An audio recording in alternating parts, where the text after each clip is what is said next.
Thanks for joining us for the HouseCheck webinar today. We have a great topic. It's how to prepare for a home inspection. And our presenter is Nathan Rowell.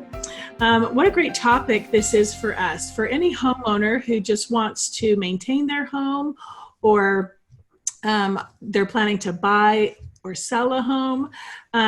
We love to have Nathan here because he has some great experience in the industry.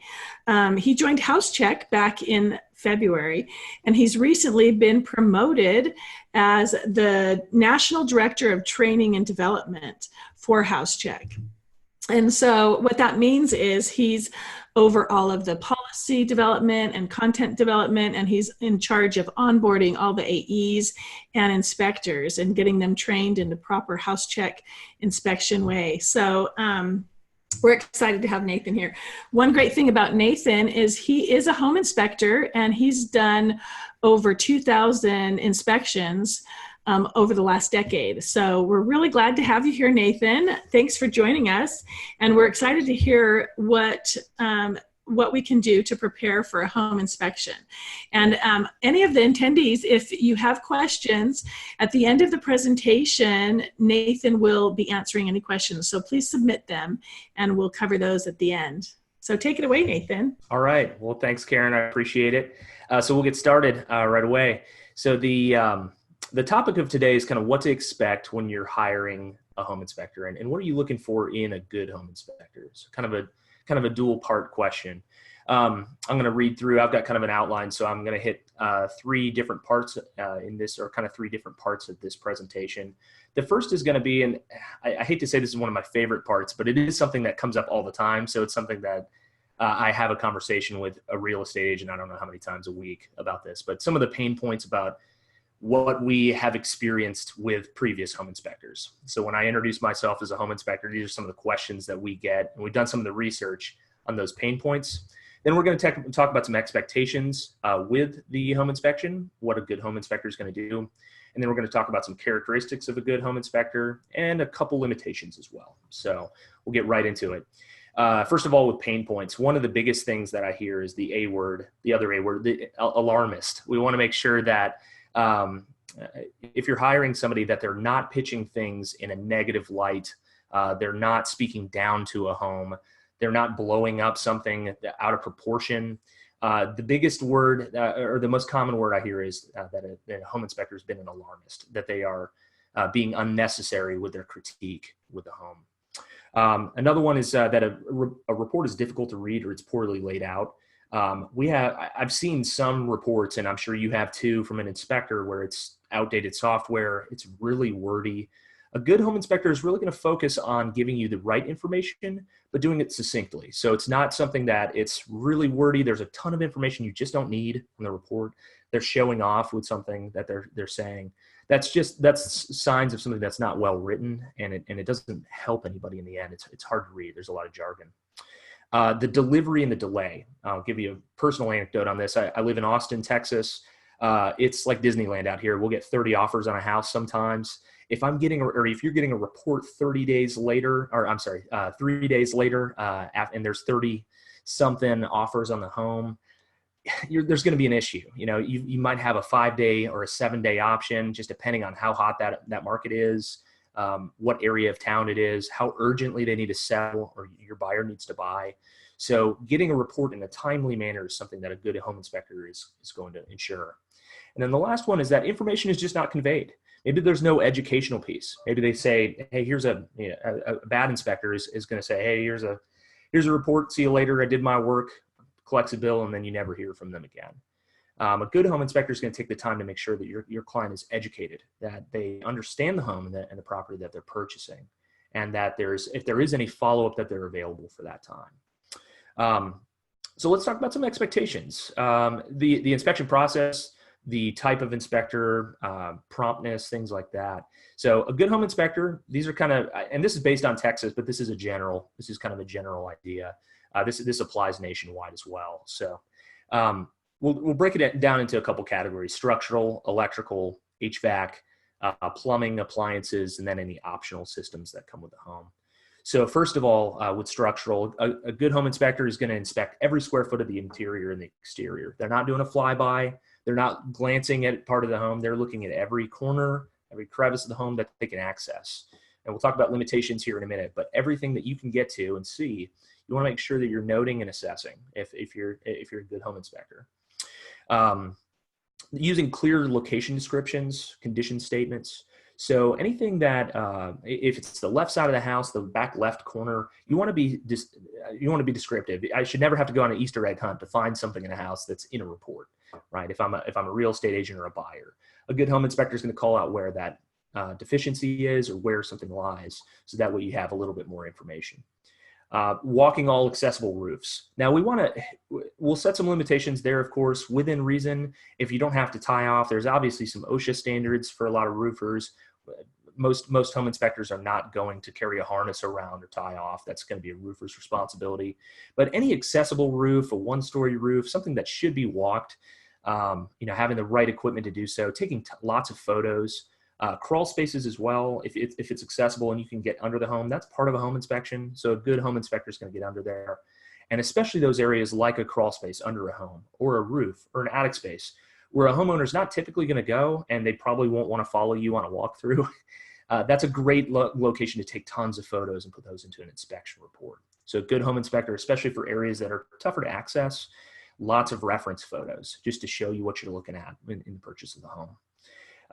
Testing all windows and doors, not just randomly sampling. A good home inspector is going to make sure they test every single window and every single door. I can't tell you how many times I've tested every window. I get to the last one and it's stuck or stiff. That's why we test every single one. So a good home inspector is going to take the time to do that. You want to make sure that we also assess all porches, patios, decks, carports, things like that. For electrical, this is a big component of every residential property. So you want a good home inspector is going to test every single outlet and every single socket for consistency. We want to make sure that there is correct polarity. Tongue twister on that one.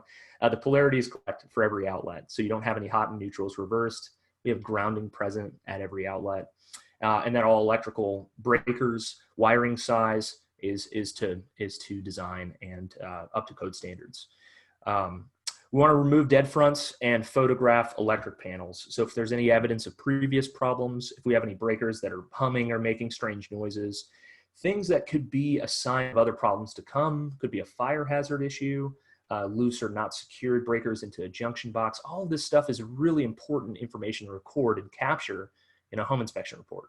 It doesn't really count if it's talked about verbally. It needs to be recorded.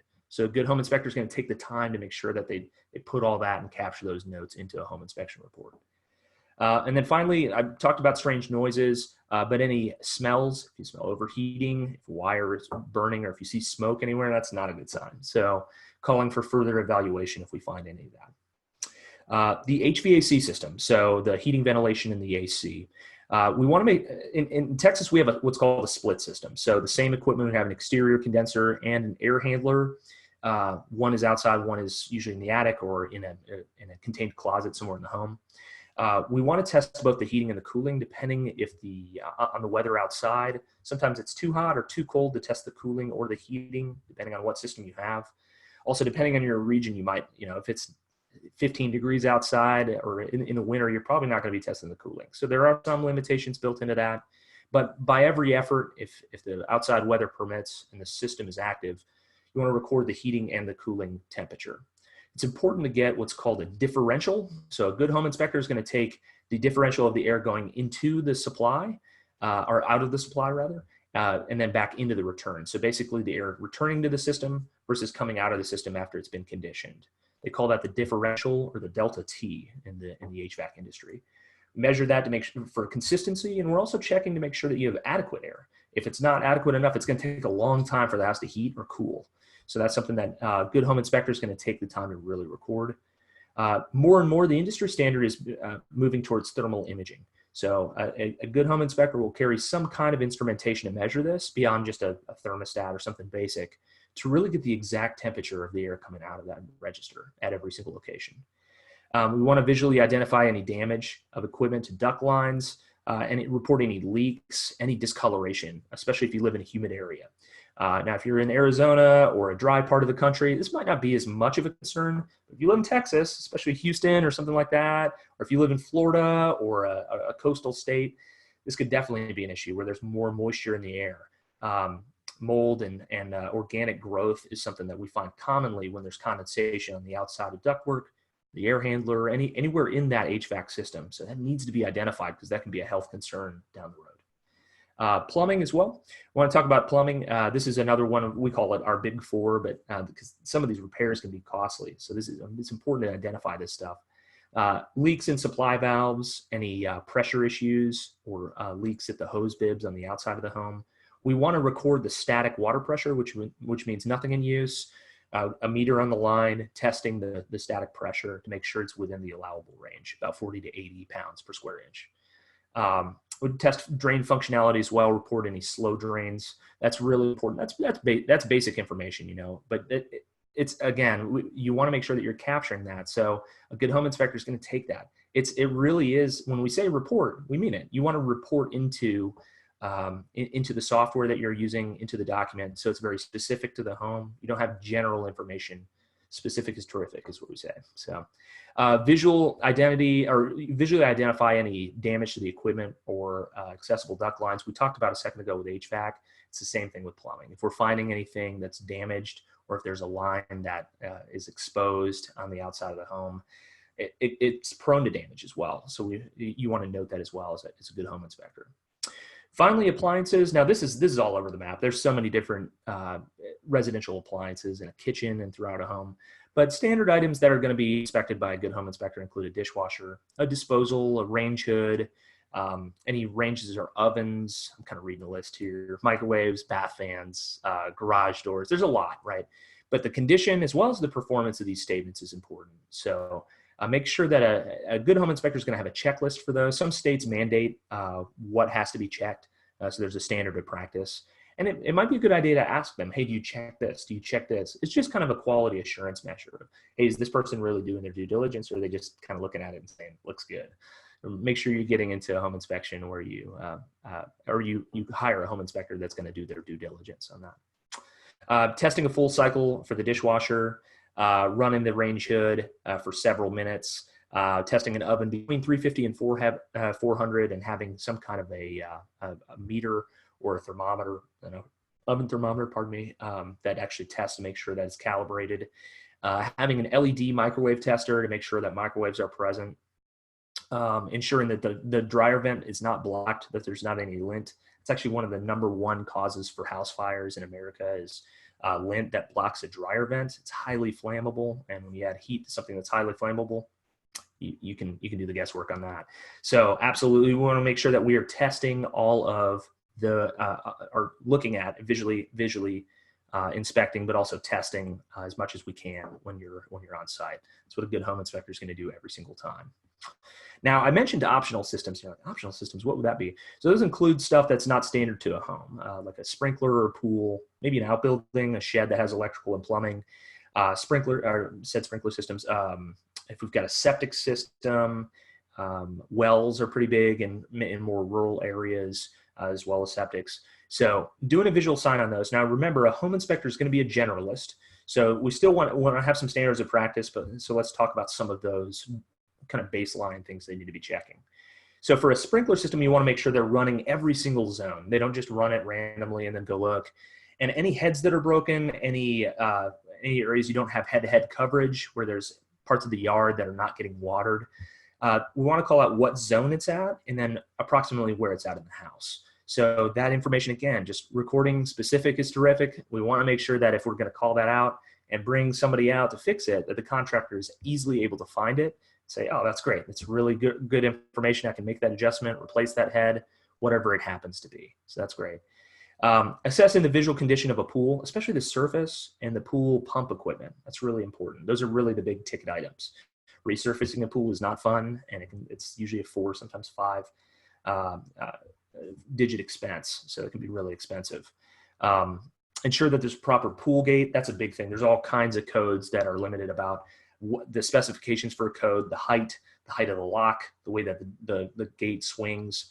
There are a lot of specifications for a gate. Want to make sure that those are assessed in the pool assessment, just to make sure that we don't have any life safety issues for elderly, mentally challenged, or children, anywhere in that range. Make sure that we're keeping them out of a gated pool for liability purposes too. And then, of course, the inspecting all outbuildings I mentioned a second ago too. Really, this is more of a call. This is kind of a judgment call. Most home inspectors will inspect if there's electrical and plumbing present. Sometimes we're looking at every shed that's freestanding. Good home inspector is really going to give you the option for some of these, saying, hey, this is kind of freestanding. It doesn't have anything to it that's a code specification. It's just kind of hanging out in the yard. Or, hey, this is a guest house. We should really include this in the home inspection. So educating you as to the urgency of that being assessed in the property. But by default, we recommend having every outbuilding checked out. And a good home inspector is going to take the time to do that and communicate that to in the report.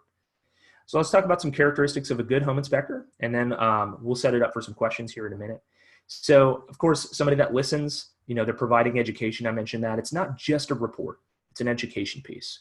So you walking in, if I go to the mechanic or somebody like that, I want them to tell me about the car. I don't want them to tell me what they fixed and then give me the bill, right? I want them to explain, hey, this is a system that works. And if you've ever been in a service industry like that or had a service, it leaves a great taste in your mouth when you have something where it's like, hey, that person took the time to explain that.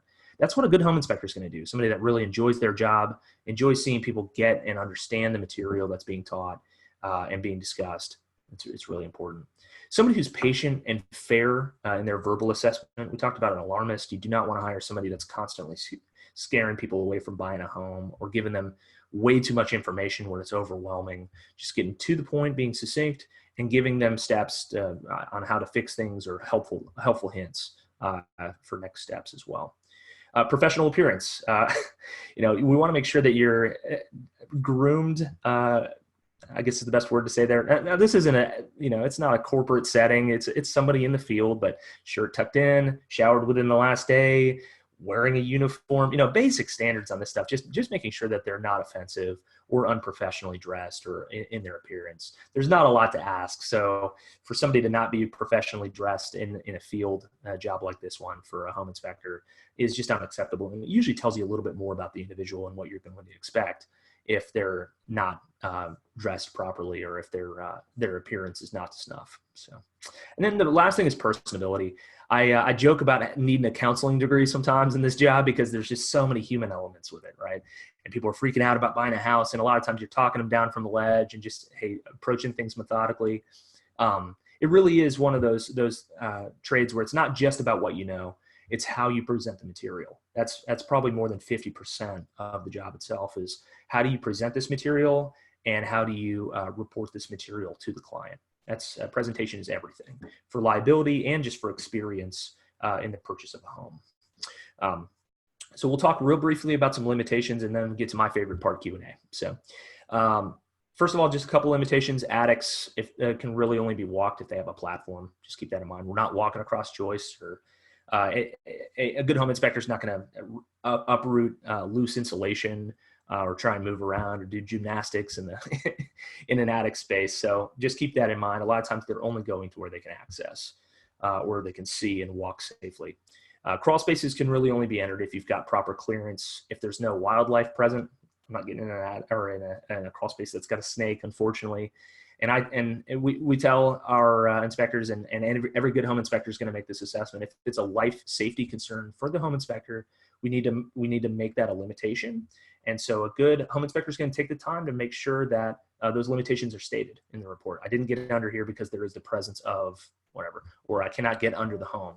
That those limitations are clear in writing so that realistic expectations are set during and then after the inspection about what might be under the home or in the attic, etc.